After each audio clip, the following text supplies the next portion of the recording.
There's a reason. Anyway, back to the discussion we were having. So if you were a nebbish, would Lou Grant have had a longer life on CBS? If I had been a nebbish, Yeah, if you hadn't been active. well, I don't say people who aren't active are nebbishes, so don't confuse Okay. that. All right. Yeah, it would have stayed on. I think. Did somebody tell you this, that they were canceling it because of that, or you just sensed that was the reason? A week before the show was canceled, Arthur Price, who was running MTM at the time, came back. Had just come back from New York and the scheduling, and I got a rumor or two from people that Lou Grant was in trouble. I called Arthur and said, I hear stories that we're in trouble. He said, Ed, I was just there. If I thought we were in trouble, I would have stayed there and fought for the show. We're not in trouble. A week later, we were canceled. I've heard stories as to William Paley insisting it be crossed off. He had a good relationship with Reagan. No, I have no proof. But most insiders seem to think that the show would not have been canceled had it not been for the controversy that arose over my stand on El Salvador. What about your stand on the air controllers? Because that involved Reagan. Oh yeah, that involved Reagan. I have no idea. It was a combination of Central America and labor union activism. Because we're doing this for the record, please explain what your position was on El Salvador.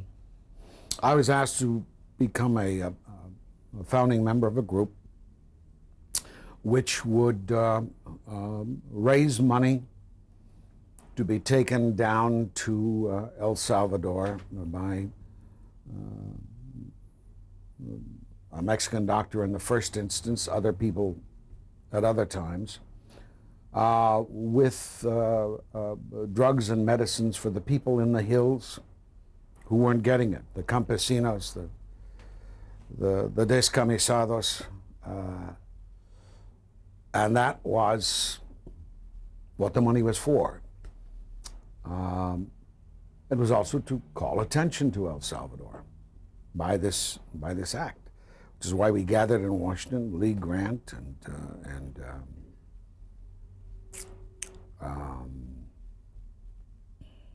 Ralph Waite, and a few other people.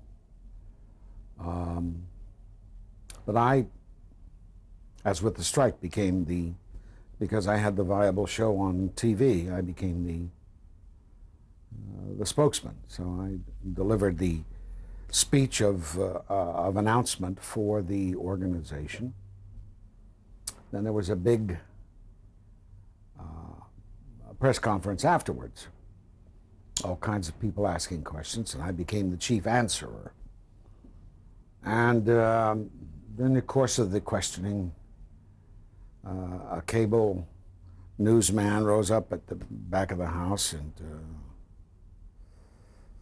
said, Mr. Asner, you say you're in favor of free elections in El Salvador. Well, what if that election turns out a communist government? It's like I got hit between the eyes with an axe. Oh, Christ.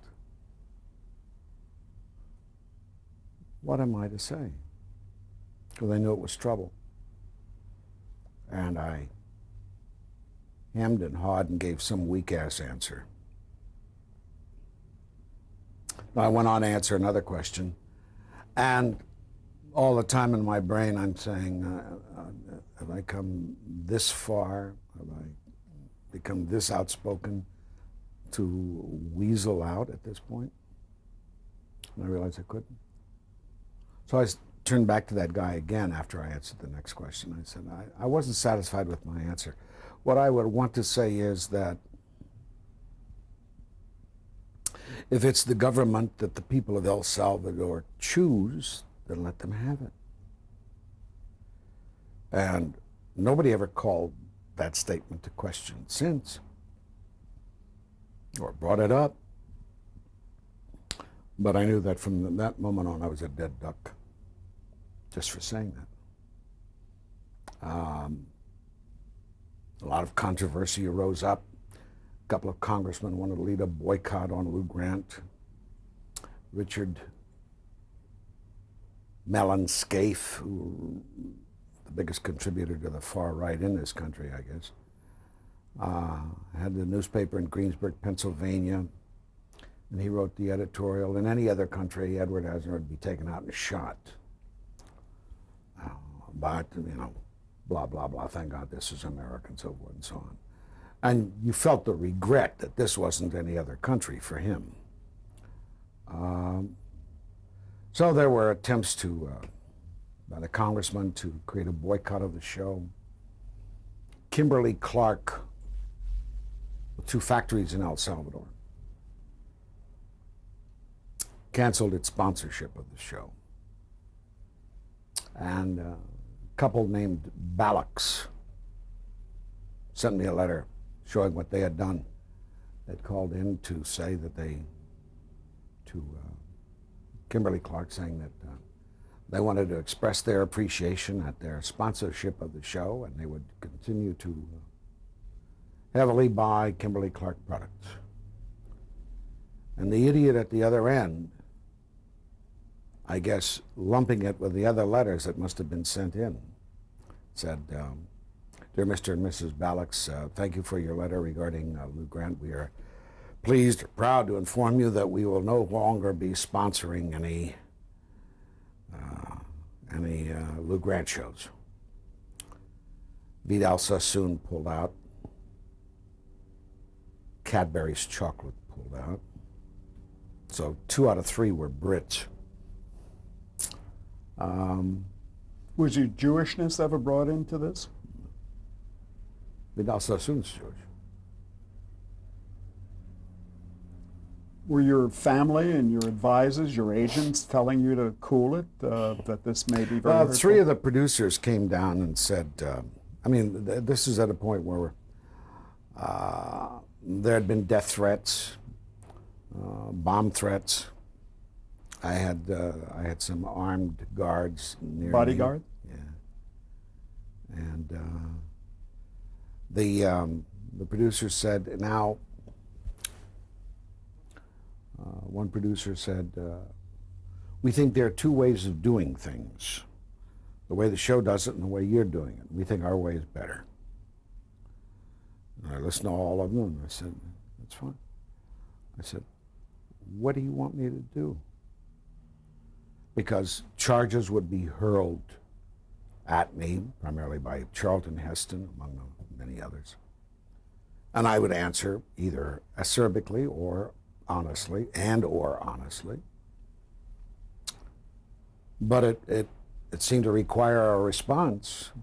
Silence did not seem to be the way to go.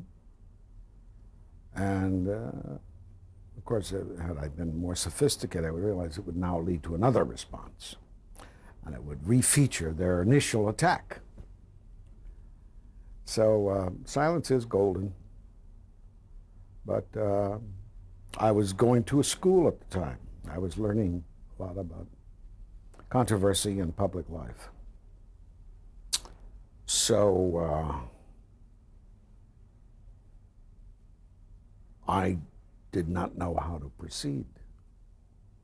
The JDL joined in eventually, and Joined in what way? when, as president of the Guild, the Guild voted to support Vanessa Redgrave in her lawsuit against the Boston Pops. And the Guild was requested formally to support her in this effort. And the Guild, board of directors, voted overwhelmingly to contribute a certain amount of money. A pittance, but at least it meant something. And I, as president of the Guild, voted for it as well. The JDL wanted to make an example of me. So I was already separated from my wife, living out of the house. She was home with the 3 kids. And I got the rumor that they were going to picket my house. So I called Irv Rubin and I said, Irv, you want to picket me? Fine, do it. Number one, I'm the president of the Guild. I voted for it. But the Guild voted with or without my consent to do this, number one. And number two, I'm separated from my family. And I'm not living at that house. It's just my wife and kids. So the first Sunday, they didn't show up. And I thought, oh, good. Second Sunday, about 30 or 40 of them showed up. At your house? My wife and kids are peering out the windows. And it's a small hillside street, Roscommare. And people are driving up, and they're taking up a lot of the street, and the cops are trying to keep them against the side. And a lot of people are going by honking and cursing at them. But that didn't make me feel too good. Must have been one of the worst times in your life, if not the worst time in your life. Very traumatic time. You had been, you were 2-time president of SAG. You were active in the air controllers strike and was outspoken on the El Salvador issue. Did you think at that point you might go into politics? A lot of people thought I was doing it for politics, but that's the last thing in the world. You weren't thinking of running for office or anything? No, not at all. And I always felt that after seeing what I had of politics as president and being an activist of sorts, number one, I could not be a politician because I could not compromise sufficiently to be a successful one. I doubt if I could well represent the issues that the majority of my constituents might want me to, if I got elected for some reason. And I couldn't compromise in terms of some of the scumbags I'd have to deal with in terms of getting legislation passed. So I knew I'd be a failure, and I knew that I was certainly not willing to give up any chance of acting to be a politician. But you did want to make a difference. That seems obvious. Now, did you think your career might be in jeopardy after all of this? After coming out?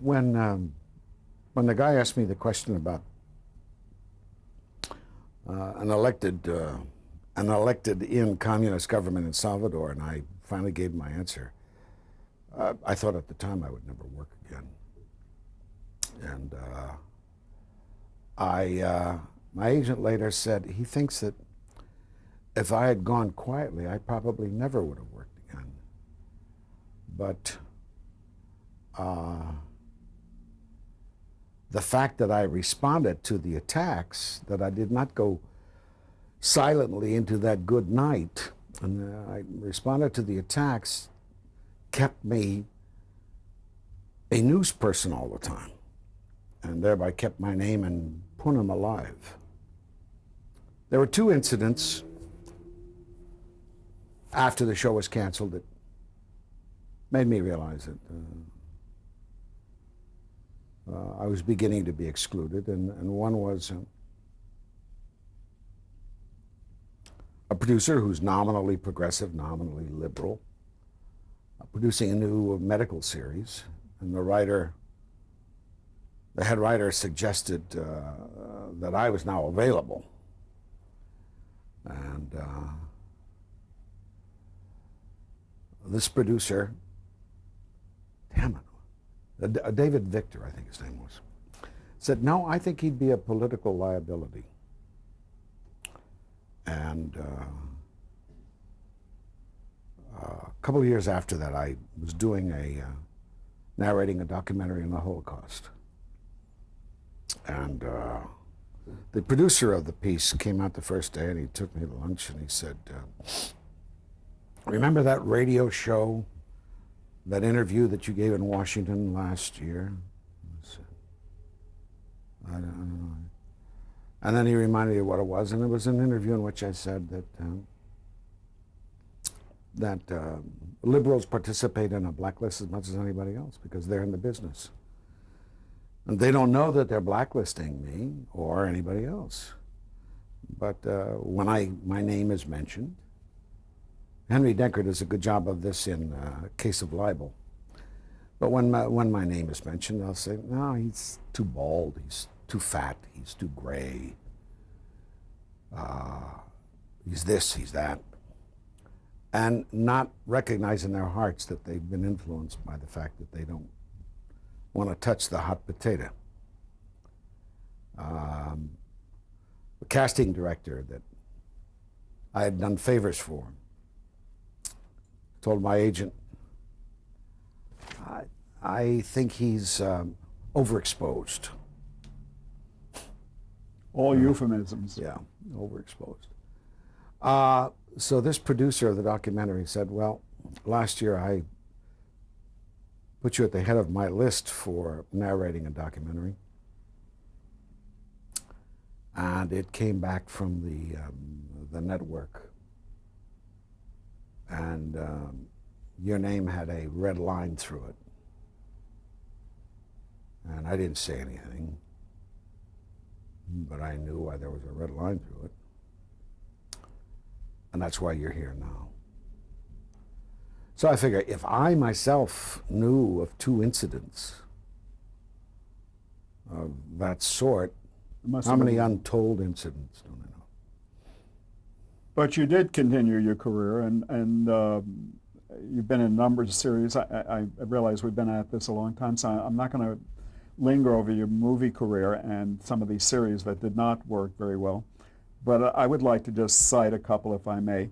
You were in Fort Apache, the Bronx, and you worked with Paul Newman. Was that a good production for you? Yeah. Did you enjoy working with him? Yeah, I did very much. I enjoyed being with the cops on the streets and go out and get drunk with them every night. And I thought it was a very good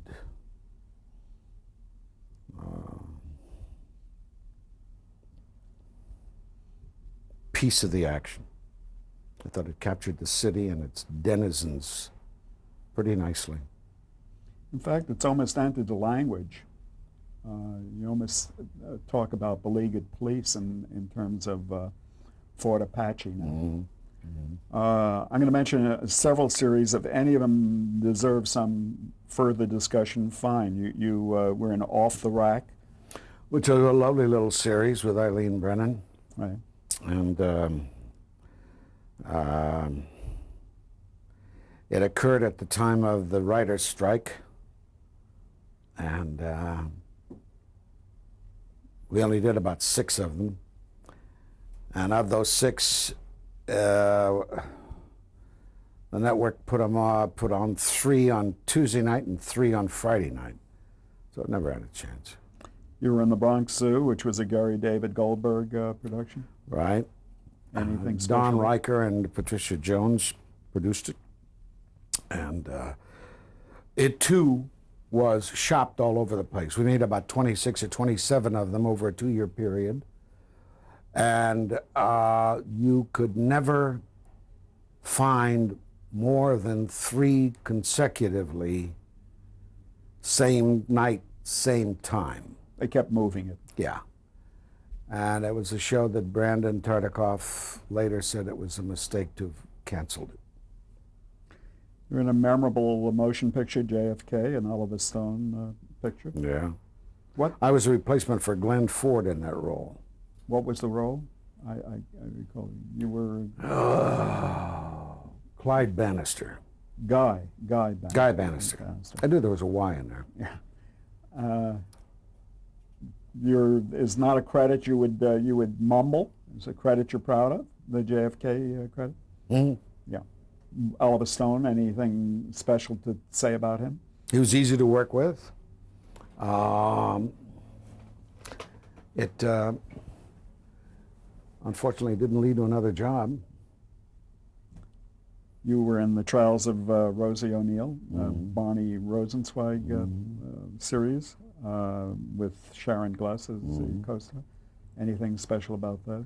I had a marvelous time in the beginning because we kept creating the conflict between the two of us. But then as my stay progressed into the latter part of the year, they seemed to have forgotten the conflict, and my character evanesced into really nothing.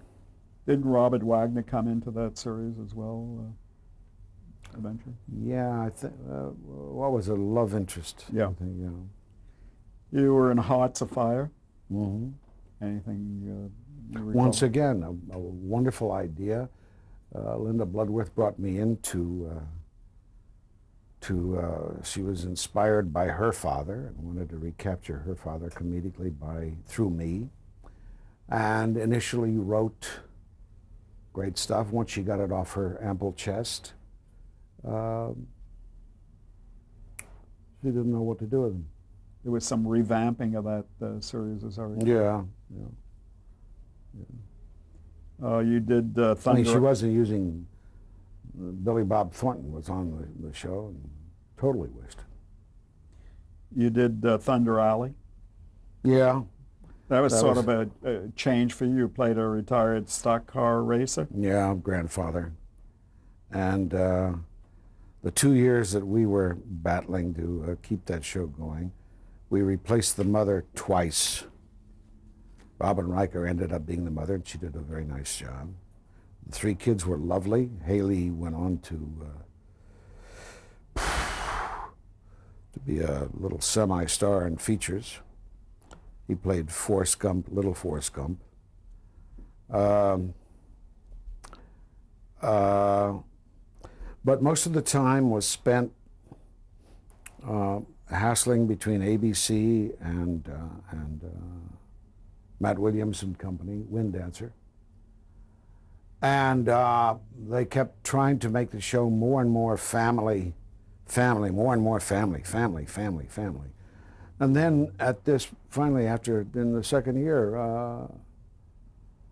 NBC began to score big with its adult shows such as Seinfeld and Frasier and all those others. And ABC said, oh, no, we were wrong, forget family, and canceled us at the same time. So you've had both sides of the coin with networks. You've had them where they were very condescending, I imagine, and times when they were very perplexing to you. You were on a Roseanne where you played Lou Grant on an episode of Roseanne. Did that bother you to do? It did, because it was strictly tailored to capture her fantasy, and it was filmed on the same stage that we filmed Lou Grant, Mary Tyler Moore, and it prostituted Lou Grant to satisfy whims. You have done some guest shots on Mad About You in the practice. Yeah, those were fun. And you also did a television movie with Mary Tyler Moore called Payback, which I produced. So you were involved creatively in that? Yeah, more or less, although I don't claim to be a creative producer. I teamed up with Ken Oh, God. The names. You asked me for names and I can't give anything. I can't remember the names. A producer you're talking about? Yeah, Tom Patchett's former partner, Ken Kaufman. Kaufman. I don't know why I can't remember that. A very lovely guy. Yeah. But Mary was discomfited by the way it turned out, and it didn't turn out well. So it wasn't a happy reunion? No. You were in a miniseries, Armistead Morphin's More Tales of the City. Yeah. Anything that sticks in your mind about that? What role did you play in that? 'Cause An editor telling Laura Linney what to pursue. I haven't seen the shows. Mine was a pedestrian, different side of Lou Grant, I suppose. If it weren't for the money, it would have been a waste of time. More recently, you were in a comedy series on CBS with Tom Selleck, Yeah. The Closer, which I guess must have been a disappointment since there was a lot expected of that series. Just didn't work. No, I don't know. I don't think there was any. I think there was constantly conflict as to which God to satisfy. And in doing so, no God was satisfied. Have situation comedies changed a great deal since Mary Tyler Moore? Yeah, was watching Sport Night last night. It's a lovely show. It's a single camera show. Smart show. No laugh track. And the batter goes like this. You got to be awake. Not that it's brilliant, but it's rapid paced. And that they're slightly aberrated people, or majorly aberrated in a way. They're not normal. And they're creating almost an abnormal slice of life. But it's certainly got a point of view, and I like it. I like it a lot. Well, that's a good example of how the situation comedy has changed. What about some of the less happy developments that have taken place? Is there a lot more sex in situation comedy than obviously must have been in your time? Oh, sure. Enormously more. Seinfeld was a delight.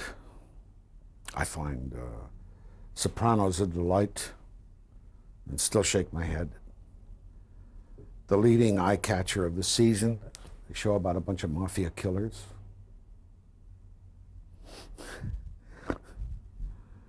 And so you're not disillusioned about television? No, I mean, it's still got the potential. It always will have. As long as people can come up with new, refined ore. I mean, these people are showing me that it can be done. New ways of looking at things. Yeah. We have to pause now for, I think, the last change of tape.